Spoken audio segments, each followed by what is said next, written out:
नमस्कार। मैं सुनीता कथा मंथन में आप सबका स्वागत करती हूँ। कथा मंथन में आज सुनिए प्रथम प्रतिश्रुति का 48वां अध्याय। प्रथम प्रतिश्रुति के बाकी 47 अध्याय आपको हमारी प्लेलिस्ट से मिल जाएंगे, जिसका लिंक आपको डिस्क्रिप्शन बॉक्स में तथा एंड स्क्रीन पर मिल जाएगा। इसके अलावा अन्य उपन्यास और कहानियों का लिंक भी आपको वहाँ पर से मिल जाएगा, आप चेक कर सकते हैं। अगर आप हमारी ऑनलाइन क्लासेस या हिंदी नोट्स या कोई भी सब्जेक्ट्स का नोट्स साइंस और कॉमर्स से रिलेटेड कोई नोट्स लेना चाहते हैं तो आप हमारे ज्वाइन बटन पर क्लिक कर सकते हैं और हमें हमारे व्हाट्सएप नंबर पर कांटेक्ट कर सकते हैं। अब तक हमने देखा कि नेडू से भी सौदा अपने ससुराल चली जाती है और नेडू से सत्य का देखा होता है। अपने स्वभाव के अनुसार नेडू अपने स्वभाव के अनुसार सत्य के यहाँ ज़्यादा टिक नहीं पाता है और चला जाता है। अब आगे दिन बीतते रहे, रातें बीतती रहीं। आजकल संघर्ष कम है क्योंकि सत्य का काम एक बढ़ गया है। वह काम है सुवर्ण। उसमें शायद वह अपने जीवन की संपूर्णता देखेगी। और इधर नव कुमार की भी लखते जिगर है सुवर्ण। नव कुमार ने आवाज़ दी, अपनी बेटी की बोली सुन रही हो? तुम ही सुनो। नव कुमार हंसा। मेरी तो उसकी माँ की बोली सुनते सुनते ही जान गले तक आ गई है ना? सत्य हंसी। तुम्हारे जमाई की तकदीर में विधाता ने कौन से हरूफ लिखे हैं देखो। नव कुमार ने दिल लगी की, जो भी हो ससुर से तो बेशक अच्छा ही होगा। बेटी को माँ विद्यावती जो बना डालेगी। यह सब मजाक ही है, संघर्ष नहीं। गृहस्थी की तपती रेती में सुवर्ण मानो एक टुकड़ा शीतल छाँव। अच्छा, लड़की माधुरी क्या यह छाँव है? जब ही लड़की को लक्ष्मी कहते हैं, श्री कहते हैं, कम से कम स्वर्ण के मामले में यह सब सार्थक हुआ है। इसी से सत्य के जीवन में थोड़ी बुझी हुई सी शांति आई है। हाँ, लड़कों के कॉलेज की पढ़ाई के मामले में एक बार ठनी थी मगर टिकी नहीं। नव कुमार ने कहा, लड़कों ने एंट्रेंस पास किया है। सुनकर साहब तो बेहद खुश हुए। कहा, दोनों लड़कों ने एक ही साथ पास किया, गुड। नव कुमार बाबू, अपने रहते रहते मैं उन्हें दफ्तर से चिपका दूं।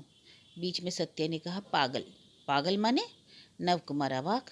सोचा था यह खबर देते ही साहब के बड़प्पन पर देर तक चर्चा होगी और दफ्तर के दूसरे सहयोगी नव कुमार की इस खुशकिस्मती पर जल उठेंगे, इस पर कह कहे होंगे। लेकिन चीर परिचित विरोधी नीति ने सत्य ने इस खुश खबरी पर भी लापरवाही का झपट्टा मारा। बोली, पागल। पागल माने ये कि अभी नौकरी नहीं करेंगे और पढ़ेंगे और कितना पढ़ेंगे? पढ़ना तो नौकरी के लिए ही है, वह नौकरी ही जब मिल रही है। सत्य ने नव कुमार पर शीतल दृष्टि डालकर कहा, नहीं, पढ़ना नौकरी के लिए नहीं, आदमी बनने के लिए है। और साधन वकील बनेगा और सरल डॉक्टर। चांद छूने की कामना?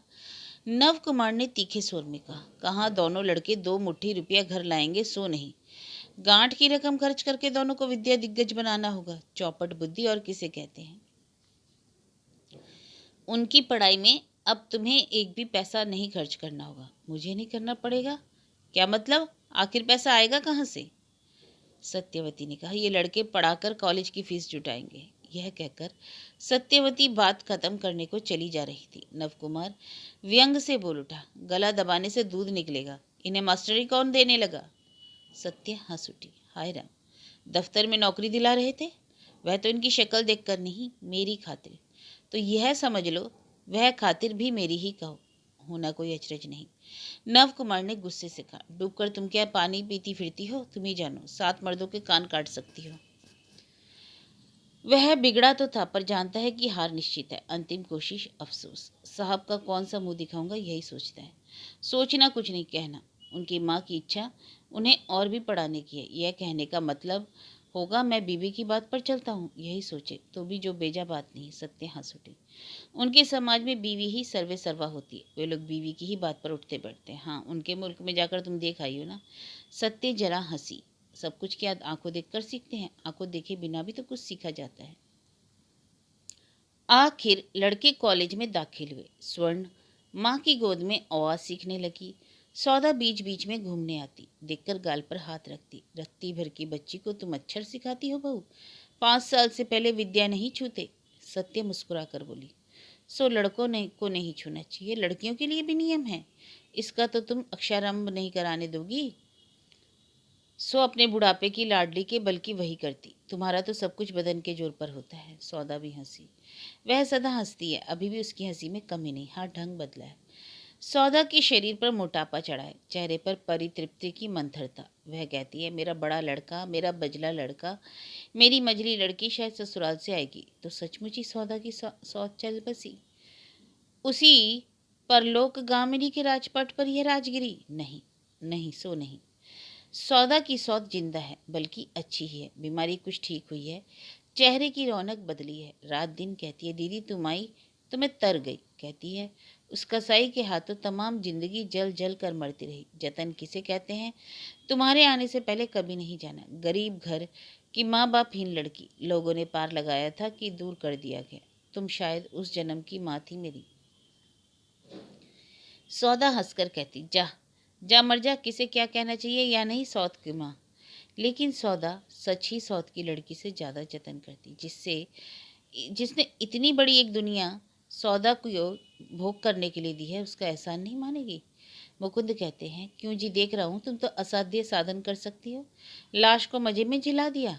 लाश क्यों होगी, तुम्हारी लापरवाही से जतन बिना घुन लग रहा था। सौदा झनकी, सूखे पेड़ में भी नियम से पानी डालो तो फूल लगते हैं, समझे? सो तो समझा, मुकुंद ने जैसे एक रहस्यपूर्ण भाव से कहा। सौत कांटा को जिला रही हो, उल्टे तुम्हें को नहीं चुभेगी। सौदामनी चुभने की परवाह नहीं करती, कांटों की सेज पर ही तो जिंदगी बीती। मुकुंद ने जैसे गल कर कहा, इसलिए अब सोचता हूँ आज तक करता क्या रहा, ऐसी एक सुघड़ घरनी के रहते। सौदा जरा अनमनी हुई, बोली, मामी मामा के लिए कुछ कष्ट होता है। मामी तो बदन नहीं हिलाना चाहती, अब गत हो रही होगी। मुकुंद ने तेजी के साथ कहा, और बेटे की बहू के होते यदि गत हो तो कहना होगा दुर्भाग्य है। यह जिम्मेदारी तुम्हारी नहीं है, यह कैसे कहूँ। बुरे दिनों के आश्रय दादा तो हैं, मामी ने नहीं अपनाया होता तो कहाँ जाती कौन जानता। ये बातें मुकुंद को लगी, इसलिए वह और भी तेजी दिखाते हुए बोले, अपनाया उन्होंने तुम्हारे लिए नहीं था, अपने लिए। और फिर कहाँ, जहाँ जिसका जितने दिनों का दाना पानी हो, कोई मिटा नहीं सकता, शास्त्र का कहा है। शास्त्र की यह बात आने तक और तर्क करने का साहस सौदा को नहीं हुआ, या फिर बड़े दुखों के बाद अंतिम पन्ने के इस आश्रय को खोने का डर हो। मामी मामा की याद आने से जी कैसा नहीं करता, ऐसी बात नहीं, लेकिन फिर वहां जाने के सोचकर रोंगटे खड़े हो जाते हैं। रोंगटे सभी के खड़े होते हैं। नव कुमार अब तक शहरी जीवन की सुख सुविधा का ऐसा आदी हो गया कि गांव जाने का नाम तक नहीं लेता। लेकिन अब वह निश्चिंत जीवन नहीं रहा। खबर आई, नीलांबर बाबू मरण सेज पर हैं। खाने के बाद हाथ धोकर घाट से लौट रहे थे कि गर्दन झुक गई और बेहोश होकर गिर पड़े। कोई कहता है संन्यास रोग है, कोई कहता है भूत लगा है, लेकिन जीने की उम्मीद कम है। सुनकर नव कुमार फफक फफक कर रोने और आज तक कभी उसने बेटे होने का जो फर्ज अदा नहीं किया उसके लिए विलाप करने लगा। उस विलाप में ऐसी बू थी कि स्त्री के चलते ही कर्तव्य में त्रुटि हुई, कृतज्ञता हुई। सत्य एक छोटे से बक्से में कुछ कपड़े रख रही थी। नव कुमार के शोक को बढ़ते देखकर उठ आई, सख्त होकर बोली, बीवी परस्त का जो ऐसा होगा ही, ऐसे मर्द की तुलना भेड़े से की जाती है। रोकड़ हाथ लगाने से अब क्या होगा, तुरंत जिससे चला जा सके ऐसा इंतजाम करो, रोने को बहुत समय मिलेगा इसके बाद। नव कुमार ने गला साफ करके कहा, मैं तो बस रवाना ही हो रहा हूँ, तुम ही नहीं मैं भी जाऊंगी। तुम जाओगी? अवाक क्यों हो रहे हो, बात अचरज की लग रही है, क्यों? नहीं, मतलब है कि तुम ऐसे अचानक कैसे जाओगी? उनका इम्तिहान करीब है। इम्तिहान वे दे देंगे, मेरा जाना कैसे रुकता है? वाह, आखिर उन्हें खाना पीना तो देना होगा, दोनों भाई मिलकर कर लेंगे, मैंने सब समझा दिया है। यानी जो इंतजाम करना था इन्हीं के 1 घंटों में सत्य ने सब कर लिया। नव कुमार हा कर उठे, वे कर बोले, मतलब दूसरी आफत को बुला लाना सबसे में जबरदस्ती। इससे तो 2 दिन सौदा के पास रहे। नहीं नहीं, क्यों?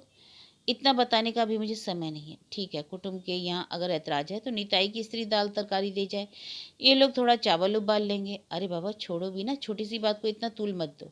मैं जब तक वापस नहीं आ जाती भांति भात खाएंगे। नव कुमार, कै दिन रहना होगा पता भी है? कुछ हो हवा जाए तो? होना होगा सो होगा, पहले से सोचने से कोई लाभ नहीं। सौदा आई, सूखे चेहरे से बोली, मैं भी तुम लोग के साथ चलूं? सत्य ने एक बार उस उदास चेहरे की तरफ देखा, सोचा यह उदासी क्या सिर्फ निकट आत्मीय के जीवन मरण की चिंता से या कुछ और? सत्य ने क्या समझा क्या जाने। बोली, नहीं ननद जी, तुम्हें अभी जाने की जरूरत नहीं, हम लोग जा तो रहे हैं, तो भी अपना भी तो कुछ फर्ज है। सत्या बोली, रहने दो, बहुत बहुत समुंदर पार करके अभी अभी तो माटी मिली है, अभी इधर उधर नहीं।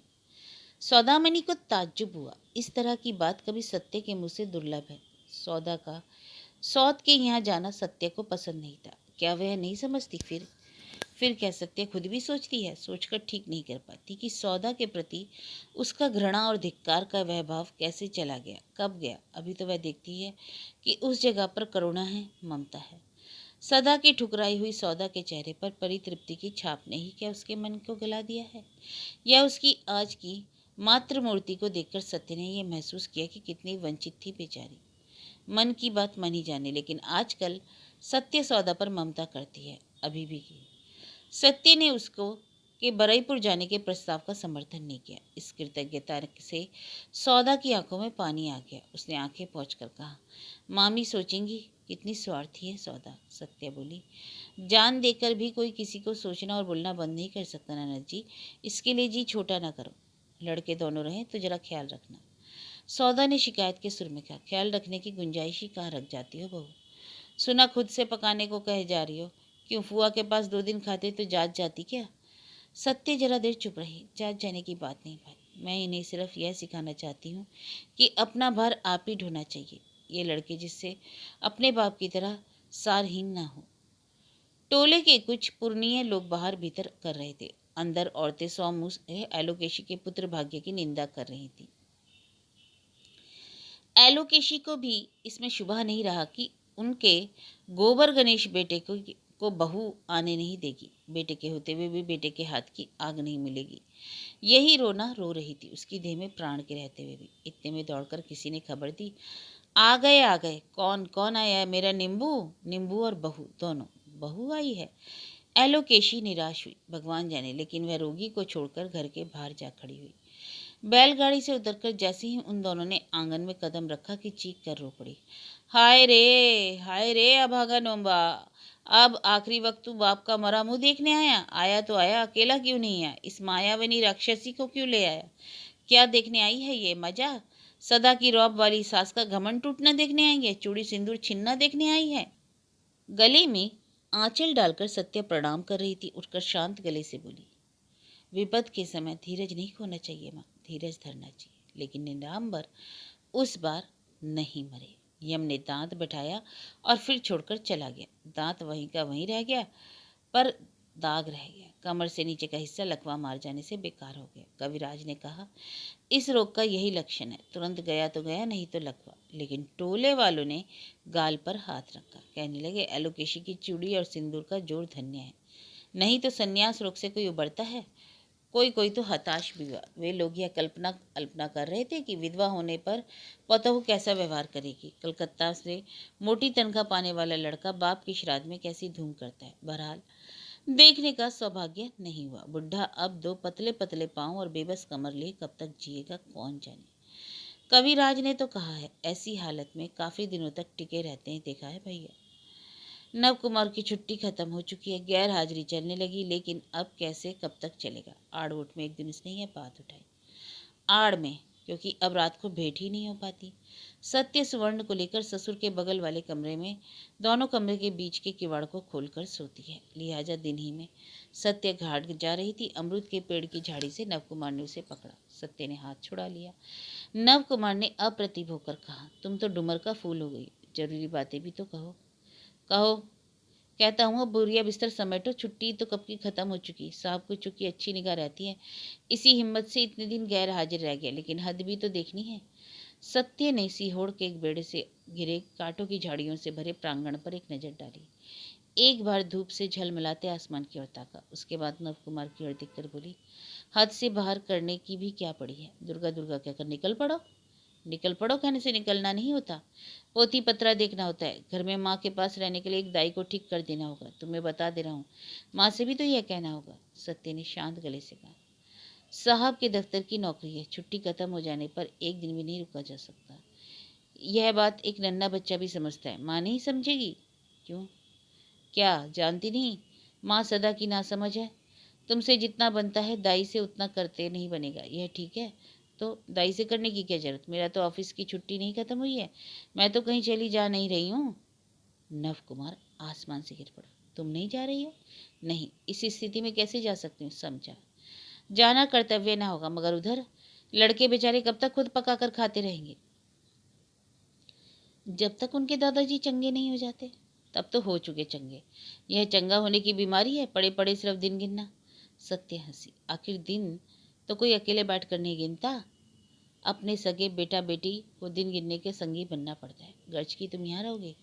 फिलहाल तो जाने की बात सोची नहीं जा सकती। नव कुमार आंखों से अंधकार देखने लगा, अथाह समुद्र में गिर पड़ा।